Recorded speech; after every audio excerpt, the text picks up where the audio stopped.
Welcome to the Transforming Trauma podcast. Transforming Trauma is presented by the NARM Training Institute. I'm your host, Emily Ruth, and I'm so glad you've joined us today. Hi, Transforming Trauma listeners. Do you want to join the international NARM community in support of trauma-informed care? If so, please consider joining us to become trained in the neuroaffective relational model.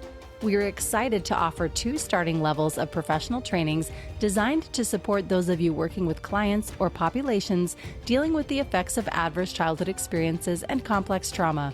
The Level 1 online NARM Basics training is a psychoeducational training designed for helping professionals in a variety of fields, such as mental health professionals, substance abuse counselors, educators, doctors, nurses, other healthcare providers, coaches, and more. The Level 2 NARM Therapist training is a comprehensive clinical training designed for licensed mental health professionals, as well as current mental health graduate students and clinical interns and trainees. For more information on these NARM trainings and to apply, please visit www.narmtraining.com/schedule.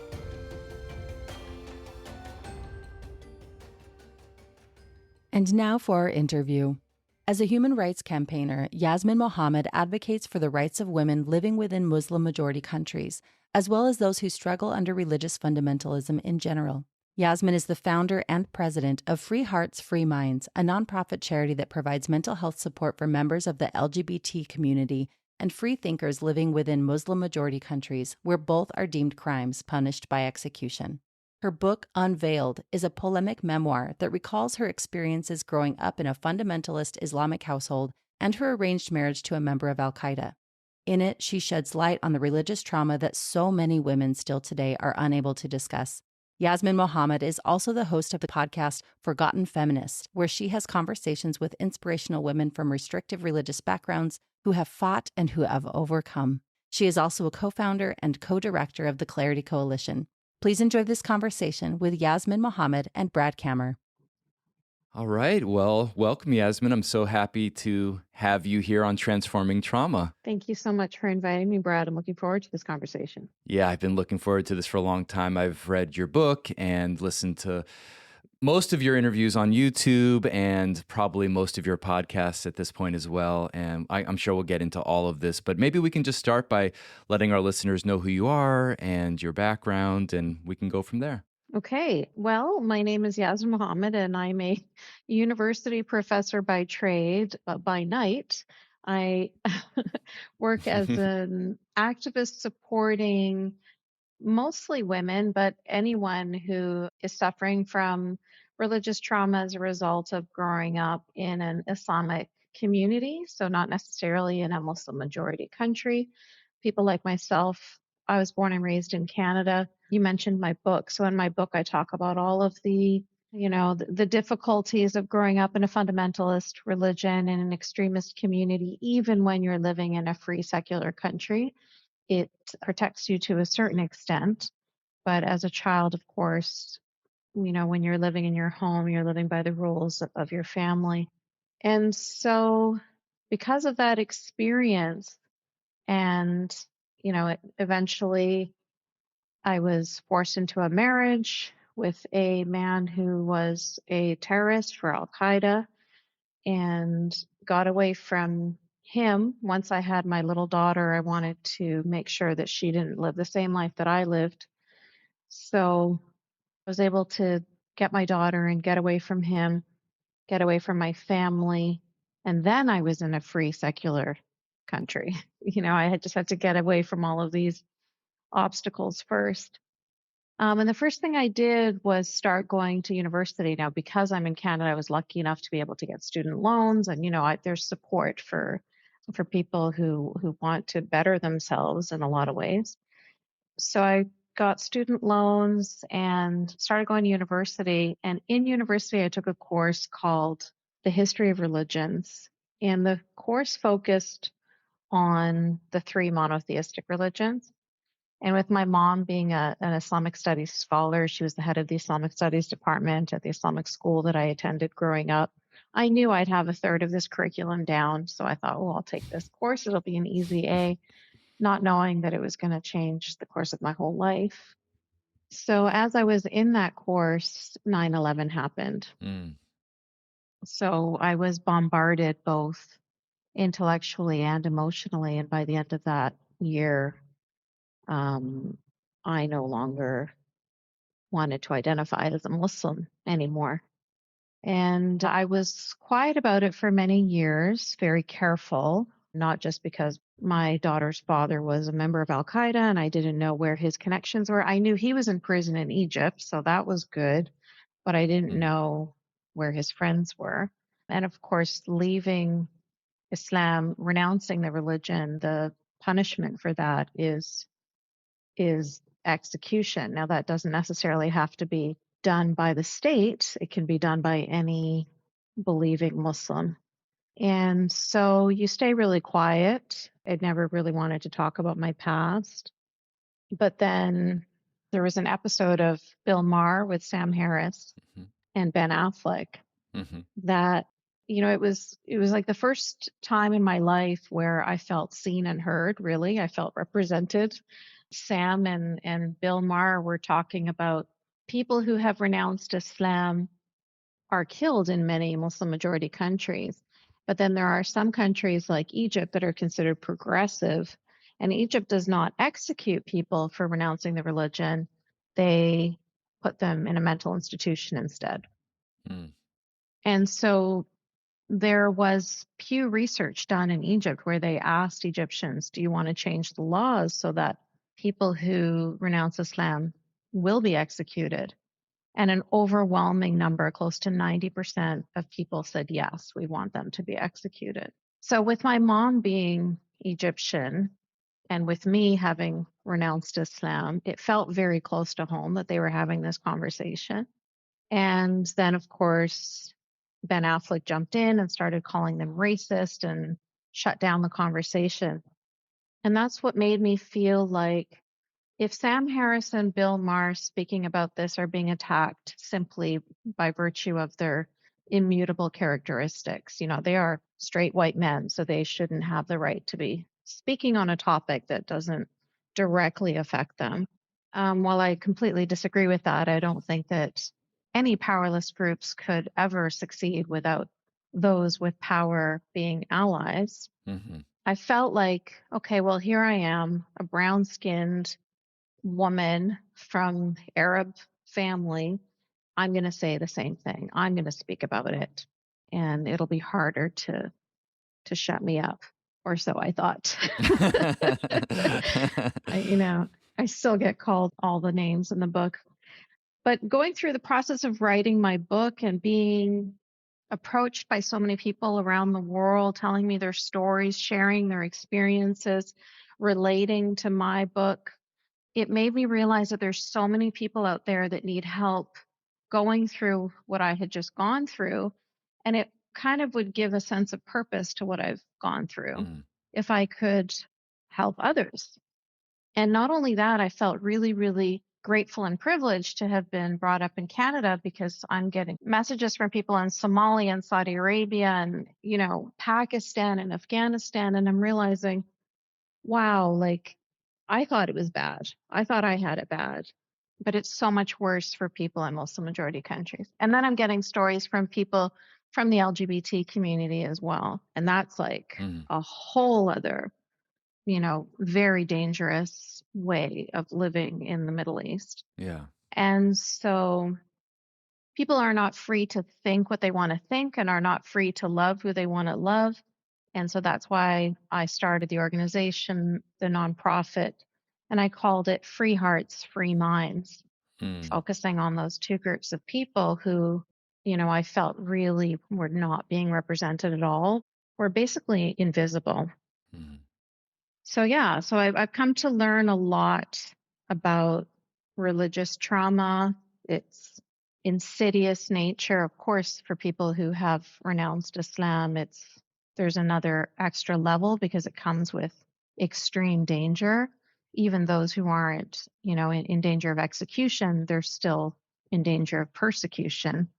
So it adds another extra element there. But I'm very grateful that I have amazing people working with me and that we're able to do such wonderful work. I wish that we could do more, of course. Right now, we're just trying to figure out how we can start offering sessions in Arabic. We have lots of people contacting us who are not that comfortable expressing themselves in English. And so that's our next goal. Well, thank you. I know that it's hard in 5 minutes to wrap up such a complicated and challenging experience, and people should really read your book, Unveiled. It's a beautiful book and painful, but part of really helping us understand the complex trauma that comes from fundamentalist extremist backgrounds like you describe in such detail. I also just we can talk at the end, but I wanted to do a quick shout out for your podcast, Forgotten Feminists, which I love. And I really value people that are walking the talk. And so you're bringing women from all sorts of different backgrounds that have grown up in some sort of fundamentalist, extremist communities or families or religions and giving them a space to share their voice and to be seen. Yeah. Yeah. So thank you for that. Thank you. Thank you for watching and for listening to these women, because really just being heard, just telling your story and having people care about what you've been through is such a major first step in the healing process. And I'm very, very honored to be a part of that, to be able to meet so many amazing women who inspire me and hopefully inspire and motivate other women who are watching the podcasts and who are thinking like, can I do this? Can I get out? Can I free myself? And then also just allowing everyone else in the world to see that we are no different than anyone else. There seems to be this real kind of acceptance of our oppression because, oh, it's your culture, it's your religion, and that's really viciously unfair. I think that, I know that feminism and freedom are not uniquely Western concepts. I think that everybody universally is entitled to their freedom, and, women are entitled to their bodily autonomy at the very least. They're entitled to so much more than that, of course. But it's really disheartening when we come up against people who think that they're helping, or they think that they're on the right side of history, or if they think that they're being open-minded, progressive people when they say things like, but that's their culture, but that's their religion, and kind of dismissing us as if that's just our lot in life. When a lot of us have had, throughout history, there have been a lot of atrocious things, and we have been able to fight through them and progress past them. And we haven't said, oh, well, that's our culture, Yeah. and just accepted it. Yeah, I definitely want to dive more into that. That's a territory that I'm interested in. But first, one of the things we like to start with at the beginning of our interviews, and which you were kind of already kind of going in this direction of just what would you hope for someone that's listening even to this one or your podcast, what would you hope they take away? I really hope that they start to recognize that the religious trauma for people who grew up in Muslim majority communities is not distinct or different or unique from the religious trauma that people who grew up in fundamentalist Christian communities, in cults, in fundamentalist Jewish communities. There are so many different groups that diminish the people that are within the group and that have such control over them so that the people themselves don't even have a sense of self. We can see it really clearly sometimes. I think the smaller the group is or the newer the group is, the easier it is for people to recognize. But once they become really large and powerful, people start to think that it is somehow legitimate. And also the fact that a lot of us are coming from countries where when we're living in the West, we're considered minorities. We're considered like we're coming from minority groups.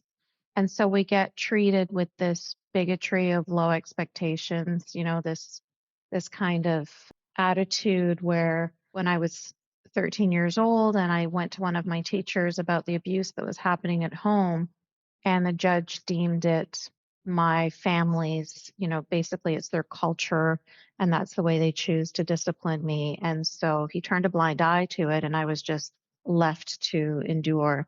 So that kind of thing is, that insidiousness of cultural relativism. So really what I want people to take away from this is that whether you grew up in a small cult, in Jonestown, I know nobody has anymore, but whether it's Scientology or whether it's Jehovah's Witness or whether it's Hasidic Jews in Williamsburg or whether it is people who grew up in Canada with Islamist family, we are all very, very similar in our traumas and in our suffering. And please do not silence us because you think that it's racist or Islamophobic for us to speak up against our traumas and our oppression.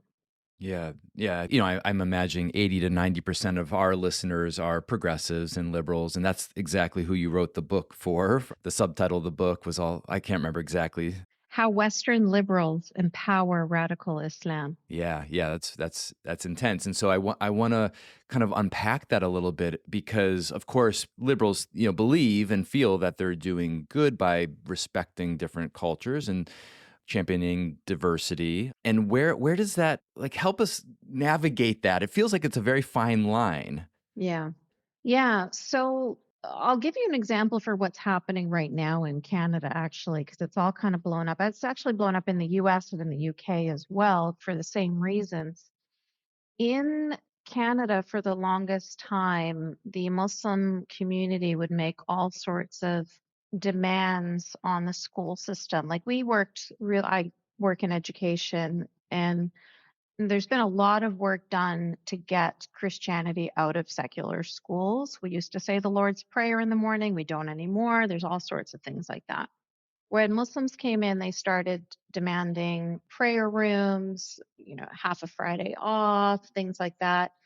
And their demands were always met. There was this very clear preference of giving the Muslim community what they wanted in Canada, even if it went against our values. What we agreed were our values. We agreed that our schools were going to remain secular, but if Muslim families want this, then they're going to get it. Then Muslim families started saying, we don't want sex education for our kids, even though we had already decided that sex education was going to be part of the curriculum and required for students to graduate. But we made allowances for that. Then we had Muslim parents saying, we don't want our kids doing physical education, specifically the girls. They don't want their girls involved in physical education. Okay, no problem. Your girls don't have to do it. Every other girl in Canada has to, but we're going to make special allowances for you.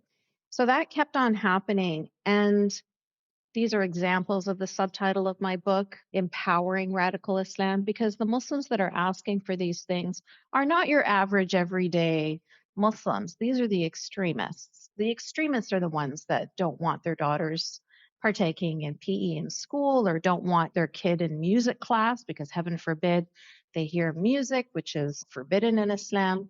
They're the ones that are insisting on their prayer rooms, et cetera, et cetera.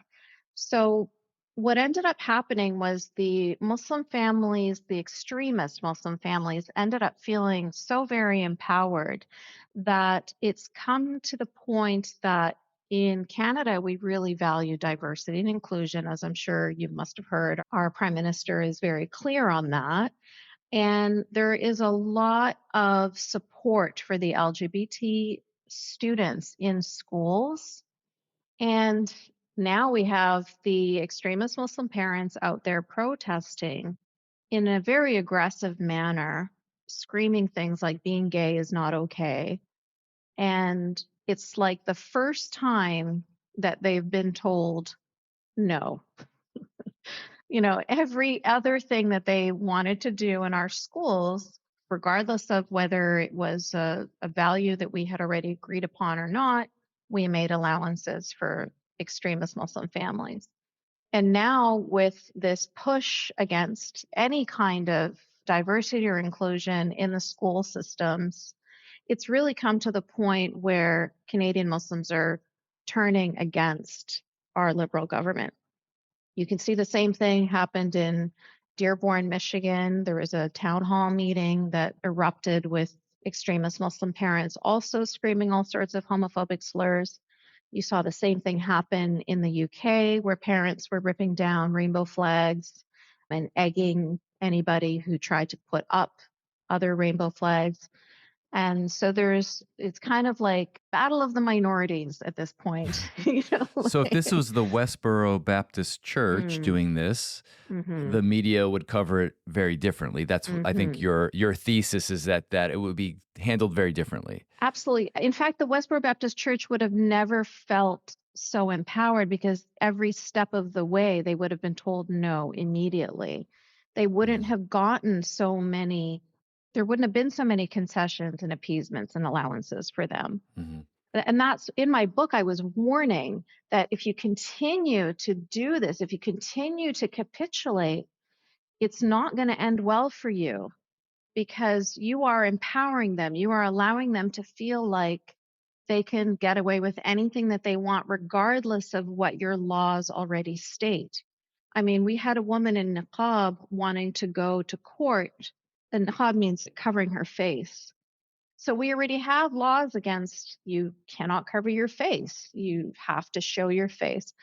In fact, you're not even supposed to be wearing a hat. But no, she got the law changed because she wanted to have her face covered, because she believed it was her Islamic duty, which, of course, as you know, most Muslim women do not cover their face. It's only the extremists. So in my book, I was warning that Western liberals need to really have their boundaries clear. I talked about it from a personal experience in the abuse that I experienced in the home, where I was told, well, that's your business, that's your culture. That's an example right there of where the boundaries should have been very clear, right? Mm-hmm. If you're taking a child and you are whipping her, you're hanging her upside down in the garage, I don't care what your religion is. I don't care what your ethnicity is. This child needs to be protected and you need to be prosecuted. Mm-hmm. Mm-hmm. But for there to be a different set of rules for different people, depending on their religion or depending on their ethnicity, well, that to me is a perfect example of racism. That's a perfect example of bigotry. Mm-hmm. And so we kept on doing that time after time after time. And I was warning against that. And I was warning against extremists feeling more and more empowered. And unfortunately, that is exactly what has happened. And I imagine, I mean, you talk about this in the book and you mentioned this before, but when Ben Affleck was having this reaction, he used the word Islamophobic. And so that's often something that, and this isn't specific just to Islam. I mean, people can throw phobic onto anything basically, but that often is then used in this example. Like if you do try to enforce a boundary, like, hey, we're going to remove this child to protect the child. And then all of a sudden you're going against a certain culture. Now you're being phobic or, bigoted towards that culture. Absolutely. That's exactly what ends up happening. So I'll give you another example. Female genital mutilation used to be criminalized in Canada. The immigration documents called it a barbaric act, and it said that Canada would kind of have a zero tolerance for it. Well, the Liberal government came in and thought that that was harsh language. It's harsh language to call it barbaric for people to take a razor blade and chop off their daughter's clitoris. I mean, if that isn't barbaric, I don't know what is. But they deemed that to be barbaric language. And they said that, you know what, if people want to perform FGM on their daughters, then that is a cultural problem. That's like a religious freedom. That's kind of something we have to navigate carefully. So they took it. It was no longer a criminal offense. It started to become this very, approach it with kid gloves kind of situation where parents are educated that they shouldn't be doing that.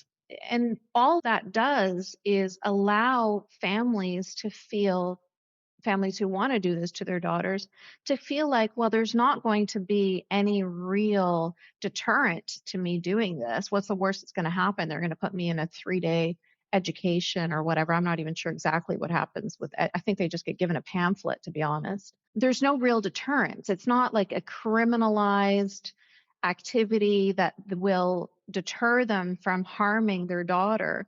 So yeah, when you start to talk about these things, which are like we were wanting to protect these girls, it's like, no, you're Islamophobic. This is religious freedom. You should allow people to mutilate their daughters if they want to. It's absolutely insane. It's inhuman.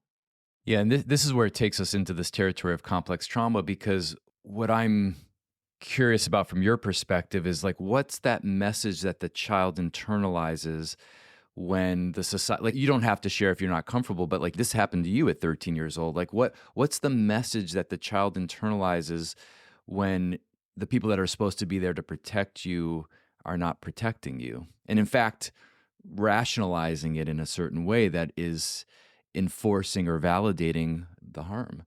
Yeah, I definitely got the message loud and clear that I didn't matter, that I wasn't as valuable as other girls in this country.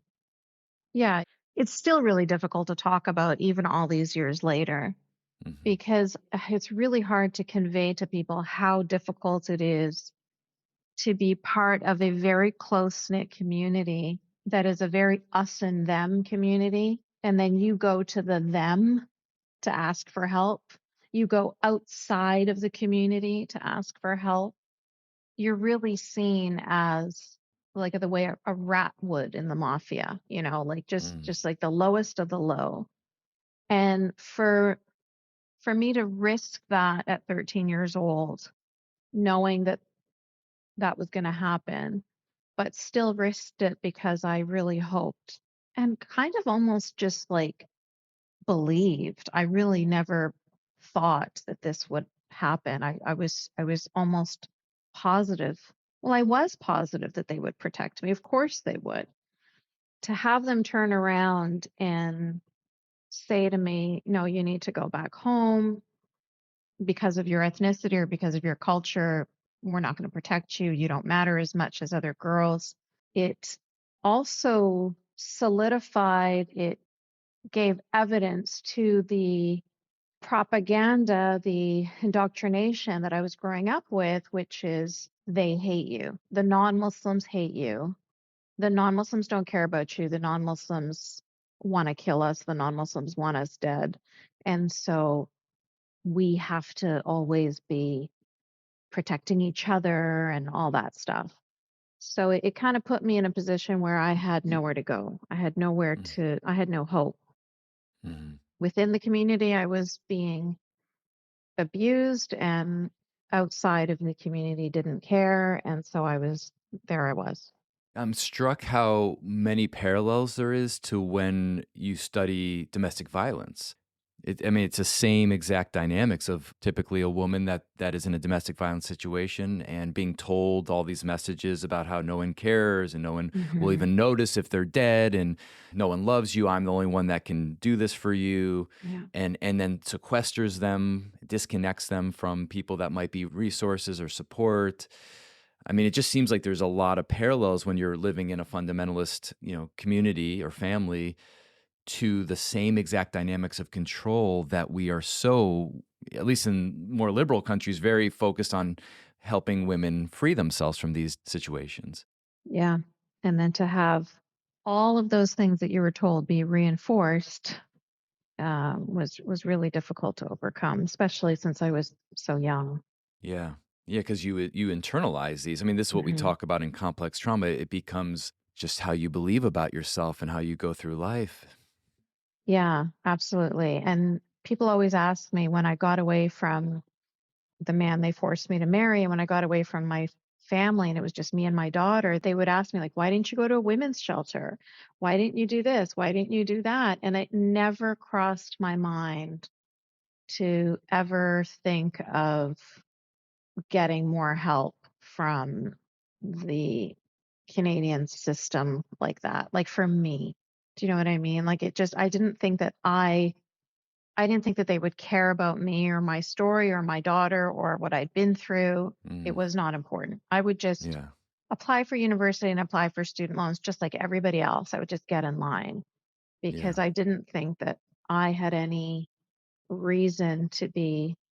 I mean, even when there was times when I couldn't eat because I had to feed my daughter because I didn't have money. And people say, why didn't you go to the food bank? Never crossed my mind. Never thought Yeah. that that was for me. That was for other Mhm. people. I was already told that's not for you. And I just, it's exactly what you said. I internalized it at the age of 13.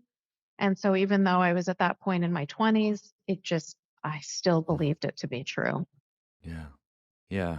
Lack of worth. And then, of Hmm. course, if you don't feel like you're worthy, then you're not going to even be able to put yourself in positions where people will treat you like that because it will be such a cognitive dissonance. You won't know how to handle that. Hmm. What helped you to start to shift I mean, you've described beautifully like how you've shifted externally. I mean, you've created this really wonderful external life for yourself, but how have you been able to, and I'm guessing it's an ongoing process for you, but how have you been able to shift internally the trauma that you experienced? Oh, that is a very, very long answer. I would say in the very beginning, it was really my daughter. I had to really quickly become a mom that I wanted her to look up to. So I couldn't be this broken mess. I couldn't be this person that, you know, couldn't go to university because I couldn't afford bus fare. Like I needed to get my life in order and to have her look at me and be proud of me. I needed to be somebody who would be worthy of being a mentor to this little girl and to raising her. And so that was my guiding light for a long time. And I kind of faked it till I made it, really. I just thought, who is the person that I want my daughter to look up to? And I started to become that person. It was really building yourself up brick by brick, and you just have to pick up each brick and examine it and decide, is this going to be part of my foundation? And it's a lot of work for somebody who grew up in an environment where asking questions was wrong, where thinking was wrong, where making your own decisions was wrong. All of that is from the devil. You have to just do as you're told. And when you grow up in an environment where you just have to do as you're told and you're not allowed to question and you're not allowed to think, it is debilitatingly, it's terrifying to suddenly have what you and I would call freedom, but at the time it didn't feel like anything positive. Hmm. Freedom has positive connotations. This just felt like I was in the middle of the ocean with absolutely nothing to hang on to and my daughter hanging on to me. So I needed to survive in order for her to survive. And it was just, oh man, it was really, really difficult. I knew that I didn't want to be the kind of mom that my mom was. And I knew that you would naturally parent the way you were parented if you're not very careful and sort of purposeful about your parenting. So I took a lot of child psychology and parenting courses and things like that as much as I could. I decided I want to be a feminist. I've always wanted to be a feminist. So I started looking into what that means. I grew up in a very anti Semitic, very homophobic environment. So I had to start unraveling all of these, learned hates that I had in me. And you're right, it is an ongoing process. For the longest time, it was really about my daughter and what she would look toward. But more recently, it's become what feels right for me. My daughter at this point is 25. So when I'm talking about my little baby, that was a long time ago. So she's all grown up and I'm incredibly proud of her. And she is now the woman that I look to and admire. And I'm so glad that her and I have had diametrically opposed childhoods and lives up to this point in her life. Like she can't relate to anything in my life, and I can barely relate to anything in hers. But it's been the most rewarding experience to be able to raise such a strong, confident, smart, compassionate, free young woman. And she heals me, and the work I do with Free Hearts, Free Minds heals me. Yeah, so that unraveling, I think, is really, really discovering basically who I am, my authentic self, who I would Mm. have been Mm. if I hadn't had all of these traumas that decided who I was going to be. So, Yeah. there's a lot of things that I have to get rid of still, but I'm on my way. Yeah. Yeah. hmm Along your way, did you receive support or psychotherapy or anything like that? Well, that's another reason why I started Free Hearts, Free Minds was I found that the experience of growing up in a Muslim family is so beyond what the average psychotherapist would be familiar with.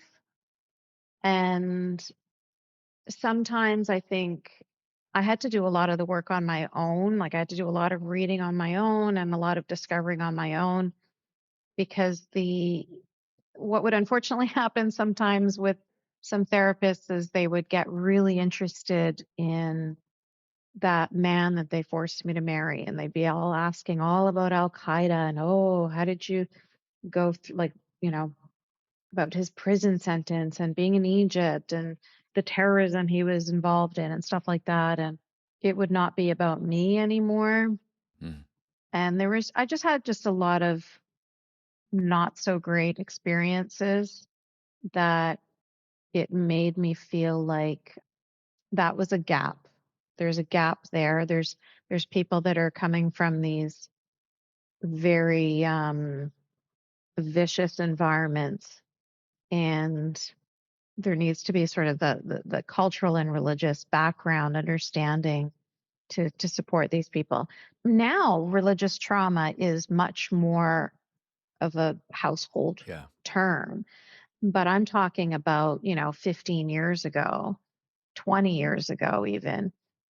These were not, it was not a thing. Well, at least it wasn't with the therapist that I had been meeting. And I didn't even know to call it that. Sure. Yeah, That's the whole intention of having you as a guest, is because still many people grow up and don't realize that the experiences that they had really fall under this category of religious trauma.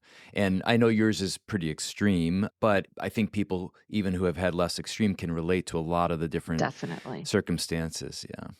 Can you tell us a little bit more about Free Hearts, Free Minds? It just sounds like such an interesting and useful and project. Yeah, so we have a sort of this holistic approach where we serve our participants through group support, through individual support, and then through community support.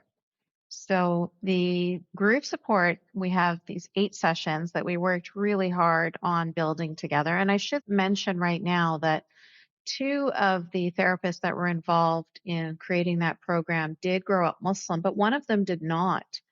But she's a very, empathetic, educated, experienced woman who, she's had a lot of experience with homeless people and people in prison and other experiences that she personally hasn't gone through. Mhm. But that doesn't mean that she can't help people. So she has been absolutely amazing. I'm constantly shocked at you know, how intuitive she is of understanding the situation of ex-Muslims when she didn't live it herself. But it kind of really doesn't even matter at the end of the day because she's just cares enough. So she's one of the people that developed this 8-step program that goes through really unraveling the religious trauma. It really is the beginning of the unraveling because, of course, you're not going to have been cured of it at the end of 8 sessions. But really, it's some very, very important steps The first session is all about identity, which is a lot of what I was talking about with I'm not a Muslim anymore, so who am I? What Mm-hmm. am I? Mm. What is my identity? They really do drill it into you that being a Muslim is who you are, not just a set of beliefs. And so when you no longer believe in the religion, you kind of feel very lost and empty and having to discover yourself, not even rediscover. So we go through the 8 sessions. There's all sorts of things. There's the power and control wheel, there's relationships. We talk about meditation, mindfulness meditation. Obviously, we talk about trauma. We do have some CBT techniques in there.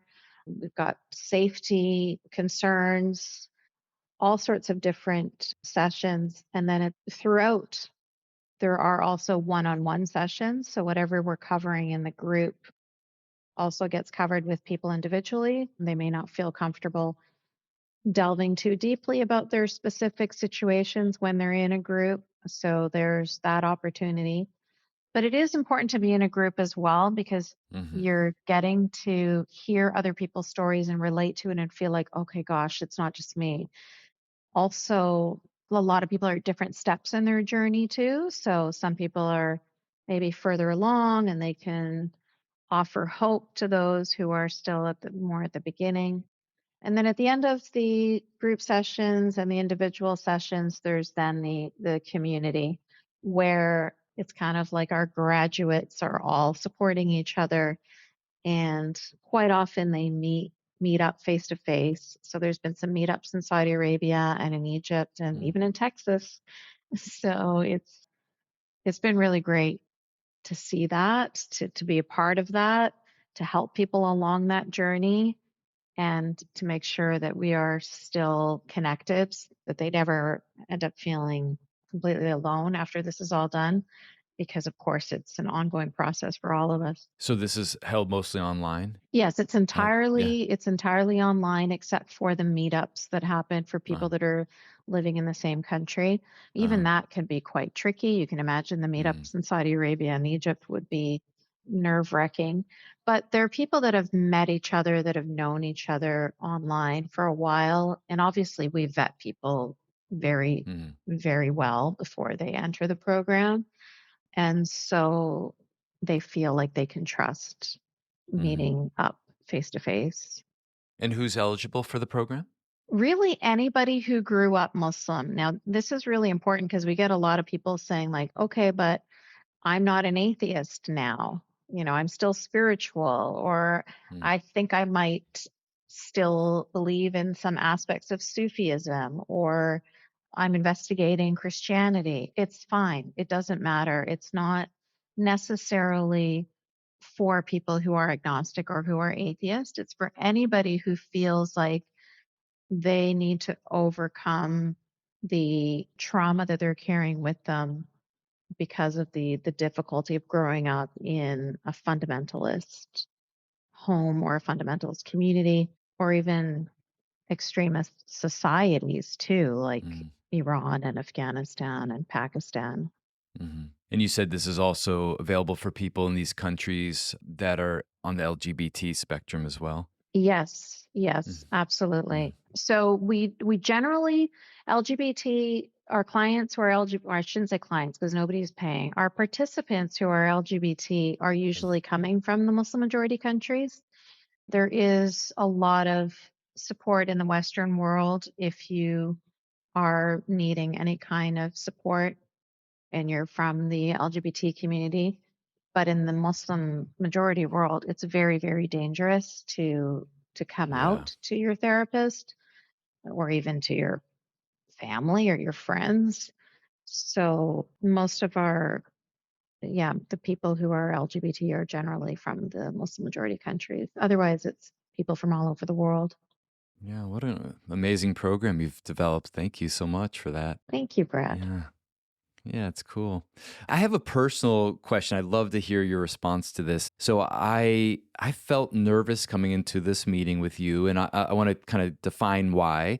I have a friend that's a devout Muslim, And I've learned a lot of your philosophy and your perspective and stuff. And so I have a very strong sense that when he or if he is listening to this, he will have a strong reaction and potentially towards me as well for hosting you. That wasn't going to stop me, of course, but I noticed, I guess there's like a personal and there's like a larger question. It's like the personal question of just like, is this common that people will share this with you about that we're getting into some tricky territory, even someone that like me that has really nothing to do with like, I'm not going to be executed for leaving the religion because I'm not part of the religion. But also just like this larger thing, like, is this part of what you see might be prohibiting people that are well-meaning, but stop themselves in a certain way, like self-censor because they're afraid of the reactions from people that they care about? Does this sound familiar to you at all? Yeah, no, 100%. And that is most definitely the case.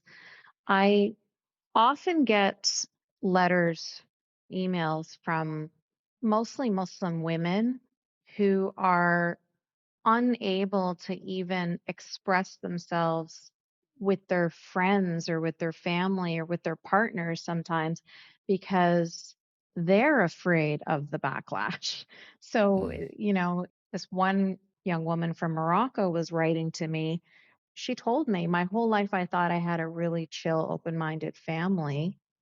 They never forced me into hijab. I chose to wear it because I wanted to be like my grandma. I was 10 years old when I did it. And she said, now I'm going off to university and I've grown up a lot and I've become like a completely different person from who I was when I was 10 years old. And I did not imagine that my family, specifically my father, would have such a dark reaction to me saying I wanted to take off my hijab. He told me you would no longer be my daughter. He told me that he'd want nothing to do with me and all of this stuff. And she's saying, I don't know who I can talk to about this because whoever I talk to about this, I'm going to be seen as the bad person. She's going to be seen as, well, why don't you just keep covering? Why do you want to diminish your Muslimness? Like she'll be mhm, judged. So yeah, you're absolutely correct. Even within the community, it's hard to speak. So imagine when you are, your average Western person and you want to speak out against the fundamentalism or support those who are speaking out against the extremism, the difficulty, the misogyny, the et cetera, et cetera. You are afraid that you're going to hurt the feelings or that you're going to upset or that your people are going to feel offended or da da da. And so it makes you bite your tongue.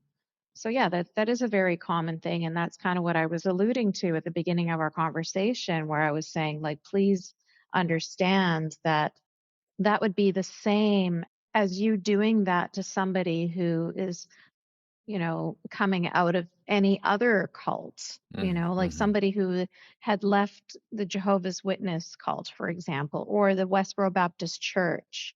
That person is embraced and celebrated, and their story is shared far and wide, and it's like, why are they more important though? Like, mm, why is their experience and their story valued and celebrated? But when we tell ours, we're smeared with bigotry and Islamophobia. Like, why aren't you afraid to hurt the feelings of the Baptist ministers or mhm, the mhm, Scientology, whatever they're called? mhm, So it's like, it's really, really unfair to the survivors, especially when they have the bravery. You know the difficulty. If you're feeling nervous about one friend, yeah, imagine the difficulty when it's like your whole family and everybody you've ever known growing up and all that. yeah, The difficulty of speaking out, and then to have your so-called fellow liberals, fellow progressives, fellow open-minded people either silence you or ignore you. It is such a betrayal. mhm, yeah.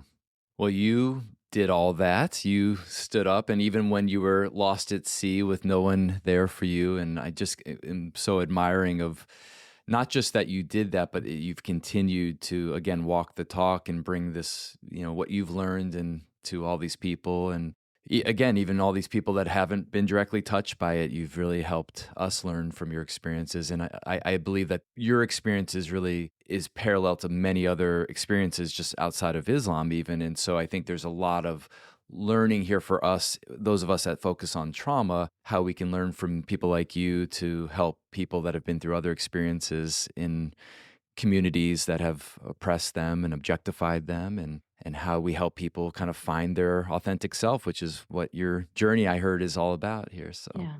Thank you so much, Brad. Thank you, thank you, thank you. Thank you for pushing past that initial kind of nervousness and for still having this conversation with me. I really appreciate it. And I just know that if this person is a friend of yours, that person will be completely understanding that there is a very big difference between, your average Muslim and then the Islamists that I grew up with. I'm talking about I was forced into a marriage with a member of Al-Qaeda.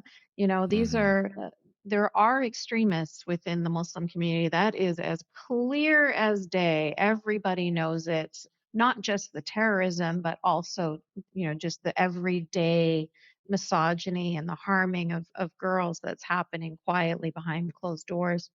So your friend would be completely aware of that. And your friend, I hope, will be empathetic and understanding, and in me wanting to express the difficulty of coming out of that.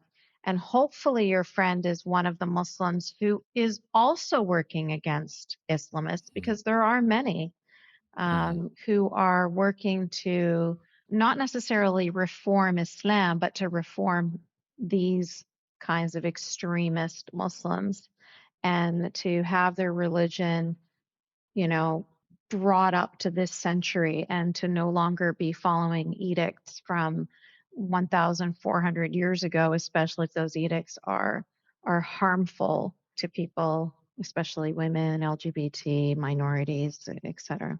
Mm-hmm.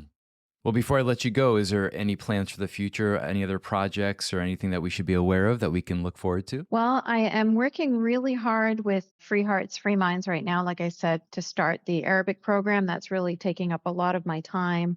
We're translating the sessions, and we're creating an Arabic website. And yeah, I would just hope that your listeners would take a look at the Free Hearts, Free Minds website, take a look at the testimonials, read some stories from some of the people that we've helped, and hopefully they feel inspired to reach out and to offer their support, because of course we could always use it. Yeah. And again, the book is unveiled, and your podcast, which is brilliant, is Forgotten Feminist. So please keep putting those out. Those are really, I look forward to them when they come out. So thank you for that. Thank you. I appreciate that. It's been such a pleasure to connect with you. And I feel very touched and honored. And yeah, I hope we'll have future conversations. So I hope so too. Thank you so much, Brad. Thank you. Yeah. Take care. Thanks so much for joining us for today's episode. To find more about our guest and their work, check the show notes or visit us at narmtraining.com/transformingtrauma. Are you working with clients or populations dealing with the effects of adverse childhood experiences and complex trauma? If so, we invite you to consider joining us to become trained in the neuroaffective relational model in support of trauma-informed care. We are excited to offer psychoeducational and clinical trainings for a variety of mental health professionals. For more information on these NARM trainings and to apply, please visit www.narmtraining.com/schedule. Thanks to Andrea Klunder and the Creative Imposter Studios for producing and editing, to Tori Essex for our album art, and to Brad Kammer for the creation of this podcast. We look forward to building community, connection with you, and changing the world by transforming trauma.